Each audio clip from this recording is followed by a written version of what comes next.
Hi friends, मैं हितेश कुमार बलाई आज आपको यूटिलिटी एंड वैल्यूज पढ़ाऊंगा। ठीक है, तो व्हाट इज यूटिलिटी? यूटिलिटी क्या है, सबसे पहले हमें ये समझना होगा। Utility is ability power of goods which is satisfy the human wants. Goods में क्या पढ़ा था?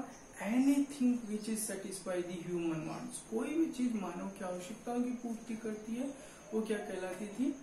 गुड्स कहलाती थी। बट यहाँ पे क्या है? Anything, sorry, the ability and power of the goods which is satisfy the human wants. वहां कोई भी गुड जो आवश्यकता की पूर्ति कर रहा था, वो कोई भी वस्तु आवश्यकता की पूर्ति करे, गुड्स कहलाता। यहाँ पे उस गुड्स की कितनी एबिलिटी है जो मानव की आवश्यकताओं की पूर्ति कर रही है, उसे हम क्या कह रहे हैं? यूटिलिटी। मतलब ability of the goods to satisfy the human wants. मानव की आवश्यकता जितनी ज्यादा पूर्ति कर रहा है गुड्स, वो उसकी क्या है? यूटिलिटी। ठीक है, अब यूटिलिटी के फॉर्म्स हैं। वो फॉर्म्स फर्स्ट है form utility, place utility, time utility और पोजेशन यूटिलिटी। कौन कौन सी है? Form utility, place utility, time utility और पोजेशन यूटिलिटी। हम एक एक को समझेंगे क्या है। फॉर्म यूटिलिटी का क्या मतलब होता है? फॉर्म मतलब कोई भी वस्तु या कोई भी कमोडिटी की हम फॉर्म चेंज करते हैं तो उससे क्या होती है? यूटिलिटी क्रिएट होती है। क्या होती है? यूटिलिटी। जैसे मैं ये कहूं कि गेहूं से आटा बना रहे हैं, तो गेहूं से आटे बनाने में उसकी यूटिलिटी क्रिएट हुई नहीं, क्योंकि ज्यादा सेटिस्फाई कर रहा गेहूं से कौन? आटा। कैसे? मानिए कि गेहूं है वो 20 रुपए किलो आता है। कितने रुपए किलो आता है? 20। जब गेहूं को हम आटे में कन्वर्ट कर लेंगे, प्रोसेसिंग के द्वारा उसकी फॉर्म चेंज कर देंगे। फॉर्म चेंज करने से वो क्या हो जाएगा? 20 रुपए की जगह कितने में बिकने लग जाएगा?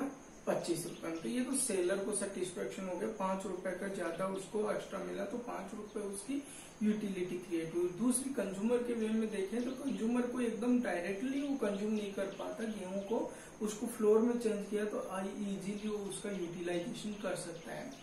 तो हम किसी भी कमोडिटी की फॉर्म चेंज कर देते हैं तो उससे क्या होती है? यूटिलिटी क्रिएट होती है, उसे हम फॉर्म यूटिलिटी कहते हैं। दूसरा है प्लेस यूटिलिटी। प्लेस यूटिलिटी का क्या मतलब होता है कि जैसे कि कोई एक प्लेस जहां पे उस कमोडिटी का प्रोडक्शन हो रहा है, उसके लिए उसकी यूटिलिटी कम है, क्योंकि वो जो कमोडिटी है वो एबंडेंट क्वांटिटी में वहां पे अवेलेबल है, तो लोग उसको ज्यादा यूज नहीं कर पाते। बट जहां पे स्केर है, वो जहां पे उसकी कमी है, अगर वहां पे उसको ले जाया जाए तो उसकी यूटिलिटी बढ़ जाती है। कोई भी चीज कम होती है तो हमेशा उसकी वैल्यू होती है, यूटिलिटी होती है उसकी, लोग उसे ज्यादा पसंद करते हैं। कम चीज को, ज्यादा चीज को कोई पसंद नहीं करता। जैसे मैं ये कहूँ कि एक सीमेंट फैक्ट्री है, सीमेंट फैक्ट्री में सीमेंट बहुत ज्यादा प्रोडक्शन होती है, तो सीमेंट का उनके लिए कोई यूटिलिटी नहीं, कोई यूटिलाइजेशन नहीं है। वो इतनी सीमेंट का मकान नहीं बना सकते हैं, तो वो क्या करेंगे? जिनको जरूरत है उनको वो उसी स्थान से दूसरे स्थान भेजेंगे जिनको जरूरत है, तो उनके लिए उसकी यूटिलिटी क्या होगी?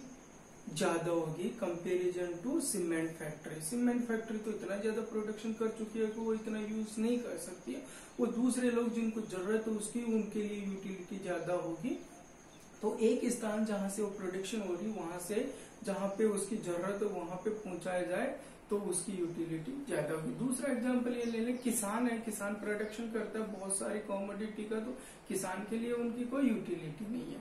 बट जिनको जो कंज्यूम करता है उनके लिए यूटिलिटी। जैसे आज कोई भी मतलब लॉकडाउन के टाइम में सब्जियां नहीं मिल रही हैं, तो हम सब्जियों को बहुत ज्यादा, सब्जियों के लिए बहुत ज्यादा परेशान हो रहे हैं। क्यों? क्योंकि हमारे पास अवेलेबल नहीं। तो हमें थोड़ी सी भी सब्जियां मिल जाए तो हमारे लिए उसकी बहुत ज्यादा यूटिलिटी, बहुत ज्यादा मतलब उससे हमें सेटिस्फेक्शन मिलेगा। तो वो इस जो एबंडेंट एरिया है वहां से स्केर एरिया में ट्रांसफर करते हैं या वहां पे पहुंचाते हैं, तो स्केर एरिया के लिए वो उसकी यूटिलिटी क्या होगी? बढ़ जाएगी। जैसे तो और एक एग्जांपल ले लो, अमीर लोग हैं, अमीर लोगों के पास बहुत सारे पैसे होते हैं, तो उनके पैसों की कोई यूटिलिटी नहीं है। पर गरीब है, वो बहुत कम पैसे होते हैं, वो 1-1 रुपए देख के चलता है, तो वो पैसों की अहमियत समझता है, कीमत समझता है कि पैसे कितने इम्पोर्टेंट है, तो उसके लिए पैसों की यूटिलिटी, मनी की यूटिलिटी क्या होती? ज्यादा होती है। तो इसका मतलब यही है कि एक स्थान से जिसके पास एबंडेंट क्वांटिटी है उसके लिए उसकी यूटिलिटी इतनी ज्यादा नहीं होती, बट जिसके पास नहीं है, स्केयर है, लिमिटेड है, उसके लिए उसकी यूटिलिटी ज्यादा होती है। तो एबंडेंट से स्केयर एरिया में ट्रांसफर करेंगे उसे, तो उसकी यूटिलिटी क्या हो जाएगी, क्रिएट हो जाएगी। उसके बाद में टाइम यूटिलिटी। टाइम यूटिलिटी को भी ये समझिए जैसे कि किसान है, किसान के पास प्रोडक्शन बहुत सारा हो रहा है, प्रोडक्शन हो रहा है, तो उसके लिए यूटिलिटी नहीं है, क्योंकि उस वक्त मार्केट में उसको प्राइस नहीं मिलती है। जब ऑन सीजन होती है, वो हार्वेस्ट करता है तो प्रोडक्शन की सप्लाई ज्यादा हो जाती है। प्रोडक्शन की सप्लाई ज्यादा होने के कारण क्या होती है, प्राइस डाउन हो जाती है। प्राइस डाउन हो गई तो मतलब उसकी जितनी वैल्यू वो उतनी नहीं मिल पा रही है, तो उस कमोडिटी की यूटिलिटी क्या होगी, कम होगी। तो वो क्या करेगा, उसको स्टोर कर लेगा। स्टोर करेगा तो ऑफ सीजन आएगा, मतलब दूसरा सीजन आएगा, ऑफ सीजन के अंदर प्राइस क्या होंगी, उस कमोडिटी की बढ़ जाएंगी, तो वो क्या हो जाएगी, उसकी यूटिलिटी क्रिएट हो जाएगी। तो टाइम जब ऑन सीजन था उस वक्त उसने क्या कर लिया, स्टोर कर लिया। ऑफ सीजन आते ही क्या हो गया, वो उसकी यूटिलिटी बढ़ गई। तो इसका best example storage time utility का, कि टाइम को उस टाइम में, जिस टाइम में प्राइस से कम, उस टाइम में उसको स्टोर कर ले, और जैसे ही ऑफ सीजन आता है तो उसको सेल करे, तो वो उसकी यूटिलिटी कमोडिटी की क्या होगी, क्रिएट होगी। फिर नेक्स्ट है पोजीशन यूटिलिटी। पोजीशन यूटिलिटी का मतलब होता है कि यहाँ ओनरशिप को बताती है कि जिसके पास ओनरशिप होती है उसके लिए उसकी यूटिलिटी क्या होती है, ज्यादा। जैसे मेरे हाथ में कोई कमोडिटी इन हैंड्स, किसी एक हाथ से दूसरे हाथ में ट्रांसफर करें, कोई भी चीज जो मेरी खुद की चीज है वो मेरे हाथ में आएगी, तो मैं ज्यादा उसको अवेयर करके रखूंगा, मेरे लिए ज्यादा यूटिलिटी। दूसरे मेरी चीज की कदर नहीं करेंगे, उनके लिए कोई यूटिलिटी नहीं। जैसे मान लीजिए मेरी बाइक कोई मेरे से मांग के ले जा रहा है, वो उधार ले रहा है कि मुझे थोड़ी देर दीजिए, बाइक लेके जाता हूँ, तो वो क्या है कि मेरी बाइक को कैसे भी यूज करेगा, उसके लिए उसकी कोई यूटिलिटी नहीं है। पेट्रोल डलाएगा, नहीं डलाएगा, लेके जाके रख देगा, तो उसकी, क्योंकि उसकी कमोडिटी नहीं है, तो उसके लिए उसकी कोई यूटिलिटी नहीं है। बट वो कमोडिटी जो मेरी है उसकी मेरे लिए बहुत यूटिलिटी है, मैं उसको बहुत अवेयर करके रखूंगा। इसको बोलते पोजीशन, मतलब जिसकी ऑनरशिप होती है, जिसके हैंड में होती है, उसके लिए यूटिलिटी ज्यादा होती है। कि किसी एक पर्सन के हैंड से दूसरे पर्सन के हैंड में वो ट्रांसफर होता है, जिसके हाथ में जाती है उसी के लिए वो यूटिलिटी ज्यादा होती है, तो उसको हम बोलते हैं पोजीशन यूटिलिटी। उसके बाद में characteristic of the utility. Utility के कैरेक्टरिस्टिक क्या है, पहला यूटिलिटी सब्जेक्टिव। यूटिलिटी सब्जेक्टिव होती है हमेशा। कैसे, मानिए कि ये यूटिलिटी डिपेंड करती है इंडिविजुअल फ्रेम ऑफ माइंड पे। किस पे डिपेंड करती है, इंडिविजुअल फ्रेम ऑफ माइंड। सब लोगों की चॉइस अलग अलग होती है। कोई कमोडिटी, जैसे मैं किसी चीज को और को पसंद कर रहा हूँ, आप किसी और को कर रहे हैं, दूसरा किसी और को कर रहा हूँ। मैं ये कहूँ कि एक एग्जांपल ले लीजिए कि जैसे मुझे नॉन वेज खाना पसंद है, तो मेरे लिए वेज कमोडिटी की यूटिलिटी ज्यादा होगी, और दूसरे लोग हैं वो नॉन वेज खाना पसंद करते हैं, तो उनके लिए नॉन वेज की यूटिलिटी ज्यादा होगी। मेरे लिए नॉन वेज की कोई यूटिलिटी नहीं है, उनके लिए वेज के लिए कोई यूटिलिटी नहीं है। मतलब ये इंडिविजुअल फ्रेम ऑफ माइंड पे डिपेंड करता है, चॉइस पे डिपेंड करता है कि मुझे कौन सी चीज पसंद है। जो चीज मुझे पसंद है उसकी मेरे लिए यूटिलिटी होगी, जो चीज मुझे पसंद नहीं है उसके लिए मेरे लिए कोई उसकी यूटिलिटी नहीं होगी। तो ये सब्जेक्टिव होती है, मतलब एक स्पेशल सब्जेक्ट जिसपे हम चॉइस है हमारी, उस के ऊपर डिपेंड करती है। तो हर कमोडिटी हर इंसान को सेटिस्फाई नहीं कर सकती, वो उसकी चॉइस पे डिपेंड करती है। जैसे मैं कहूँ कि मुझे कचौरी खाना बिल्कुल पसंद नहीं है, तो इसका मतलब कचौरी की कोई यूटिलिटी नहीं है मेरे लिए। बट दूसरे लोग हैं जो कचौरी बहुत पसंद करते हैं, तो कचौरी की उनके लिए यूटिलिटी है। तो ये इंडिविजुअल फ्रेम ऑफ माइंड पे डिपेंड किया कि नहीं किया। दूसरा, मेरे को समोसा पसंद है, तो मेरे लिए समोसा की बहुत यूटिलिटी होगी, उनके लिए कोई यूटिलिटी नहीं जो समोसा पसंद नहीं करते।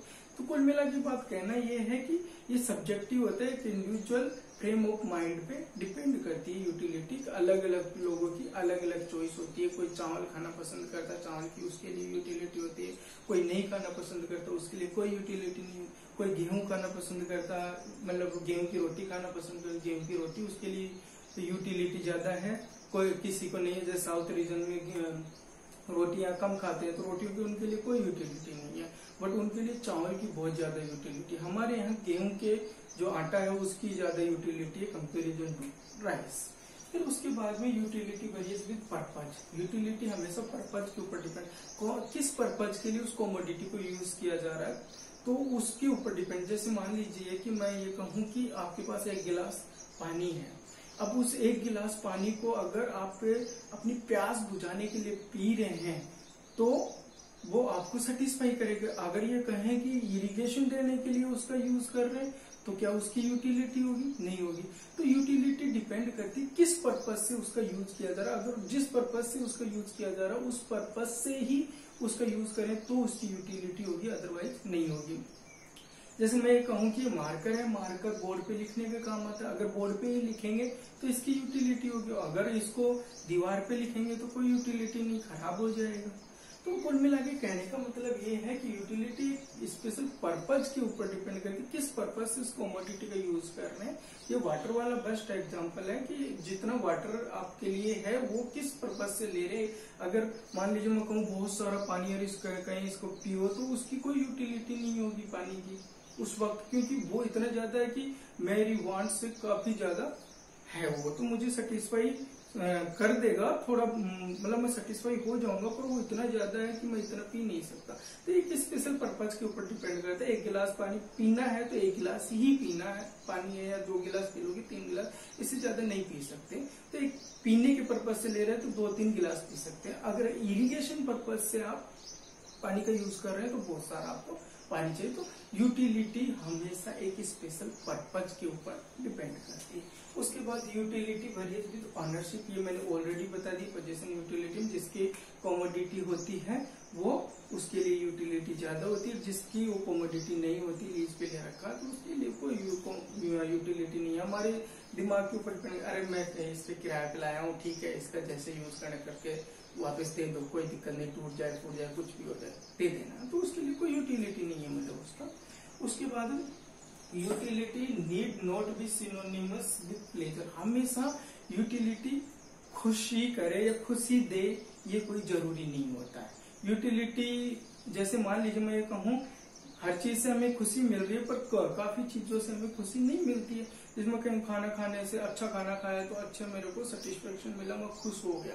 बट कुछ चीजें ऐसी हैं कि जिनका यूज करने से खुशी नहीं मिलती बट हमें फायदा पहुंचाती है। जैसे मान लीजिए मैं कहूँ बीमार हो रहा हूँ तो कड़ी दवाइयाँ ले रहा हूँ, कड़ी दवाइयाँ मुझे खुशी नहीं दे रही है, मुझे क्या कर रही है सेटिस्फेक्शन दे रही है, खुशी नहीं दे रही है।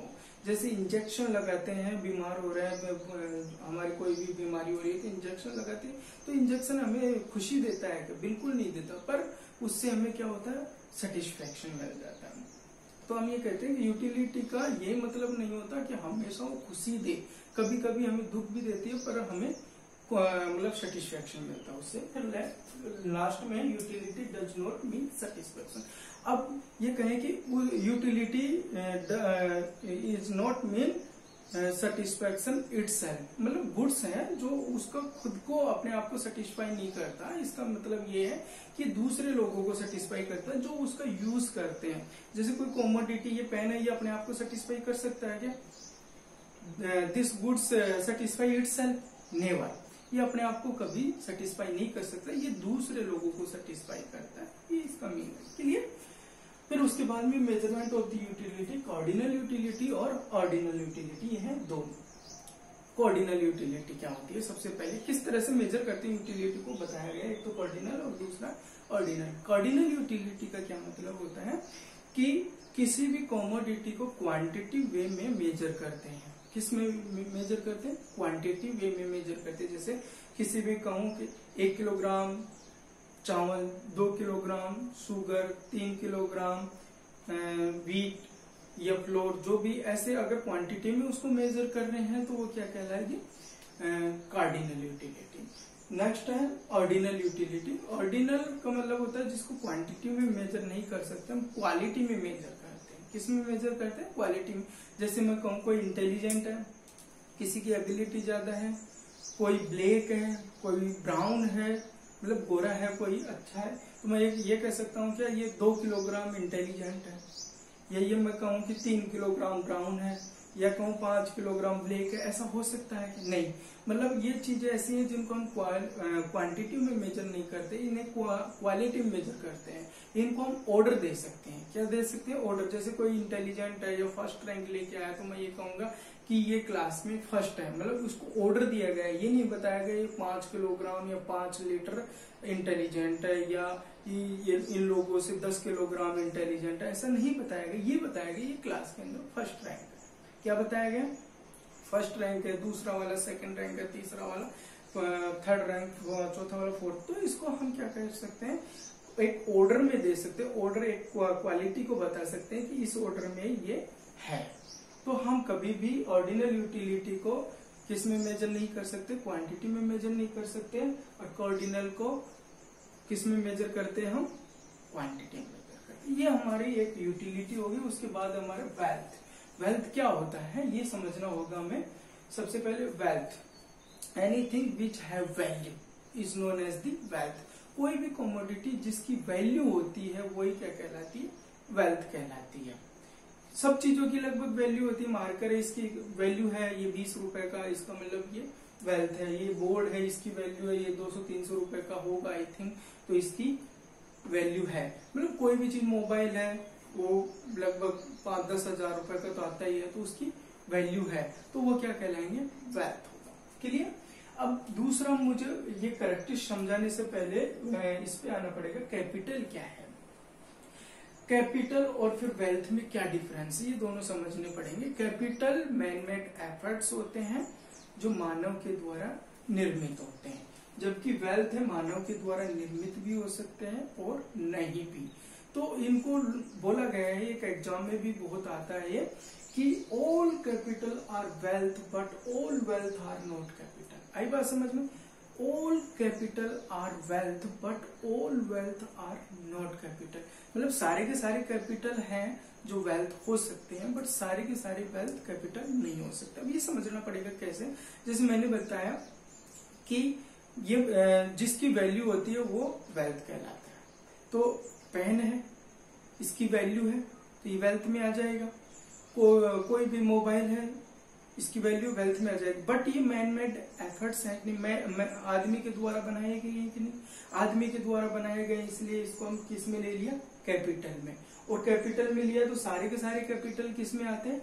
वेल्थ में भी आते हैं। बट मैंने ये कहा था कि सारे के सारी वेल्थ कैपिटल में नहीं आते। जैसे वेल्थ के अंदर रिवर्स भी आती हैं, ओशियंस भी आता है, माउंटेन भी आते हैं, तो उनको हम मैन मेड है क्या? वो मैन मेड नहीं है, जिसके कारण हम उनको क्या कैपिटल में नहीं ले सकते। कैपिटल में ओनली मैन मेड जो भी मानव निर्मित करता है उसी को हम कैपिटल में लेंगे। जो नेचर से चीजें मिलती है वो कैपिटल में नहीं आती। तो ये इस वेल्थ में जो मानव बनाता है वो भी आती है, और जो नेचर से हमें अवेलेबल होती है वो भी सारी चीजें इसमें आती है। तो इसलिए ये कैपिटल वेल्थ के अंदर आ गया, और वेल्थ बहुत ब्रॉड है और कैपिटल उसके अंदर छोटा सा है। तो कैपिटल वेल्थ के अंदर कंसीडर किया जा सकता है। बट वेल्थ इतना बड़ा है कि उसमें रिवर, ओशियन, माउंटेन ये सब आते हैं, जिसके कारण उसको हम कैपिटल में नहीं ले सकते। और जो ये रिवर, माउंटेन, ओशियंस ये हैं, ये मैन मेड नहीं है, इसके कारण वो कैपिटल में नहीं आती। तो ये सेंटेंस ध्यान रखना अच्छे से कि सारे के सारे कैपिटल वेल्थ हो सकते हैं, बट सारे के सारे वेल्थ कैपिटल कभी नहीं हो सकती। क्लियर?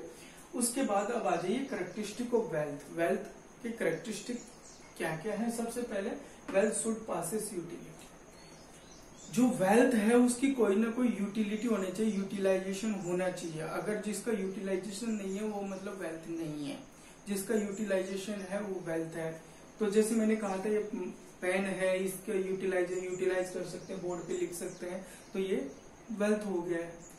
कोई भी चीज का, किसी भी चीज में कुर्सी है उस पर बैठ सकते हैं, यूटिलाइजेशन है उसका, तो वेल्थ हो गया। बट बहुत सारी चीजें ऐसी है जिनका कोई यूटिलाइजेशन नहीं है, तो वो वेल्थ के अंदर कंसिडर नहीं होंगी। जैसे समुद्र के किनारे जो रेत होती है उसका किसी चीज में यूज कर सकते हैं क्या? हम नहीं कर सकते। मकान बनाने में नहीं हो सकता उसका यूज, जिसके कारण उसकी कोई यूटिलिटी नहीं है, यूटिलाइजेशन नहीं है। यूटिलाइजेशन नहीं है तो उसको वेल्थ में कंसिडर नहीं करते। ये एग्जाम में आया हुआ है।